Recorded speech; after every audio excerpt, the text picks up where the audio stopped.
날마다 쓰는 나의 신앙일기 TV 데일리 큐티 나무의 향기입니다. 오늘은 2월 14일 화요일입니다. 오늘 함께 묵상할 성경 본문은 로마서 13장 11절에서 14절입니다. 또한 너희가 이 시기를 알거니와 자다가 깰 때가 벌써 되었으니 이는 이제 우리의 구원이 처음 믿을 때보다 가까웠음이라. 밤이 깊고 낮이 가까웠으니 그러므로 우리가 어둠의 일을 벗고 빛의 갑옷을 입자.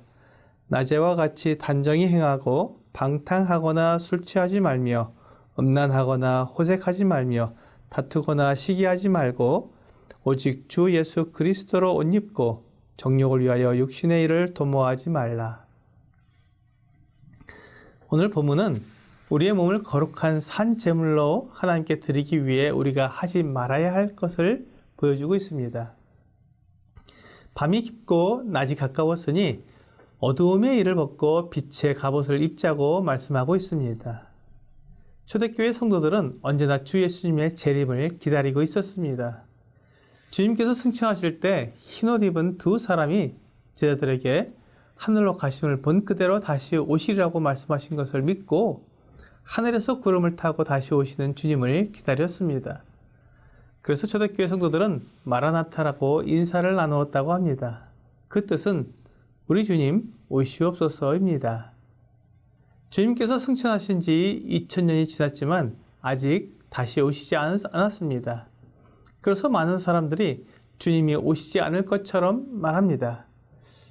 베드로후서 3장 3절에는 먼저 이것을 알지니 말세에 조롱하는 자들이 와서 자기의 정욕을 따라 행하며 조롱하여 이르되 주께서 강림하신다는 약속이 어디 있느냐? 조상들이 잔 후로부터 만물이 처음 창조될 때와 같이 그냥 있다 하니 이는 하늘이 옛적부터 있는 것과 땅이 물에서 나와 물로 성립된 것도 하나님의 말씀으로 된 것을 그들이 일부러 잊으려 함이로다 라고 말씀하고 있습니다.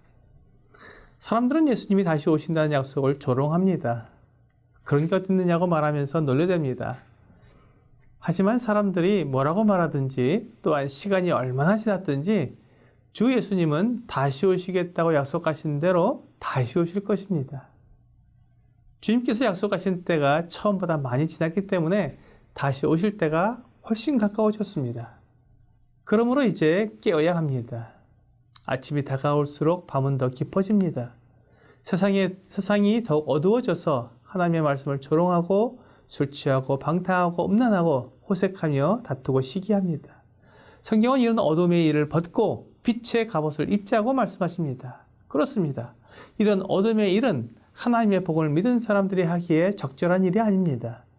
죄악된 일은 죄의 노예요. 사탄의 노예로 있는 사람들에게 맞는 일이지 죄에서 해방되고 사탄에게서 자유롭게 된 거듭난 하나님의 자녀들에게는 합당한 일이 아닙니다. 데살로니가 전서 5장 5절은 너희는 다 빛의 아들이요 낮의 아들이라. 우리가 밤이나 어두움에 속하지 아니한다고 말씀하고 있습니다.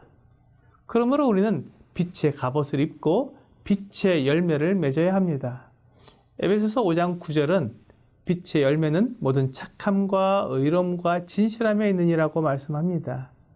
주님께서 다시 오실 때가 매우 가까운 이때에 우리는 모든 착함과 의로움과 진실함의 열매를 맺는 삶을 살아야 합니다.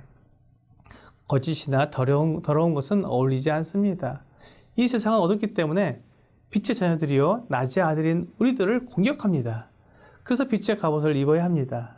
사람들이 어둠의 일을 하면 할수록 우리는 더욱 빛의 열매를 맺어서 우리가 어둠에 속하지 않고 빛에 속한 것을 드러내야 합니다.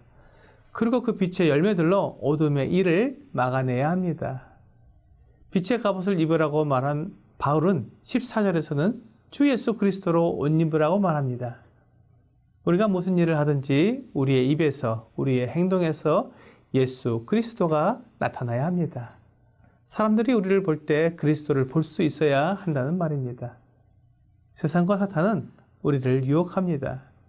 그렇게 예수님만 위해서 살면 너에게 무슨 유익이 있느냐? 그렇게 재미없고 이렇게 재미있고 화려한 세상을 누려보지도 못한다면 얼마나 후회가 되겠느냐? 호랑이는 죽어서 가죽을 남기고 사람은 죽어서 이름을 남긴다는데 이 세상에서 한번 유명한 사람이 되어야 하지 않겠느냐고 유혹합니다. 하지만 그것은 이 세상에 속한 사람에게 해당되는 것일 뿐입니다. 그리고 이 세상은 영원하지 않습니다. 이 세상은 불로 심판을 받아 모든 것이 다 사라질 것이며 또한 하나님께서 새하늘과 새 땅을 창조해 주실 것입니다. 그렇습니다. 우리가 소망하고 우리가 바라보는 곳은 이 세상이 아닙니다. 우리는 주 예수 그리스도께서 재림하신 후에 함께 영원히 살게 될 그 영원한 나라, 새하늘과 새 땅을 향해 가는 순례자들입니다. 그렇기 때문에 우리는 이 세상이 주는 육신의 정욕을 거절할 수 있습니다. 안목의 정욕도 피할 수 있습니다. 그리고 이 세계 자랑도 버릴 수 있습니다. 왜냐하면 하나님은 선하신 분이고 그 아들 예수 그리스도는 우리를 위해 자기 목숨을 버리신 사랑의 왕이시기 때문입니다. 이러한 사랑을 이 세상 그 누구에게서 찾을 수 있겠습니까? 우리를 낳아주신 부모님도 이렇게 사랑할 수는 없습니다. 그렇습니다. 우리를 지으시고 사랑하시는 사랑의 왕인 주 예수님과 영원히 살 그 나라를 소망한다면 우리는 이 세상에서 누리는 정욕을 포기하고 착함과 의로움과 진실한 삶을 살아갈 수 있습니다. 이렇게 사는 것이 우리 몸을 거룩한 산 제물로 하나님께 드리는 것입니다. 그리고 이것이 영적 예배입니다. 우리의 몸은 정욕을 위해서 있는 것이 아니라 하나님께 예배하기 위해 있습니다. 이 세상은 결코 영원하지 않습니다. 주 예수님은 약속하신 대로 반드시 다시 오실 것입니다. 이제 곧 오실 주님을 맞이할 준비를 해야 합니다. 오늘의 적용 질문을 보겠습니다. 지금 내 모습 그대로 다시 오시는 주님을 맞으러 나갈 수 있습니까? 지금 나의 눈이 무엇을 보고 있으며 내가 무엇을 추구하고 있습니까? 주님은 요한복음 14장 1절에서 3절에서 분명히 약속해 주셨습니다. 너희는 마음에 근심하지 말라. 하나님을 믿으니 또 나를 믿으라. 내 아버지 집에 거할 곳이 많도다. 그렇지 않으면 너희에게 일렀으리라.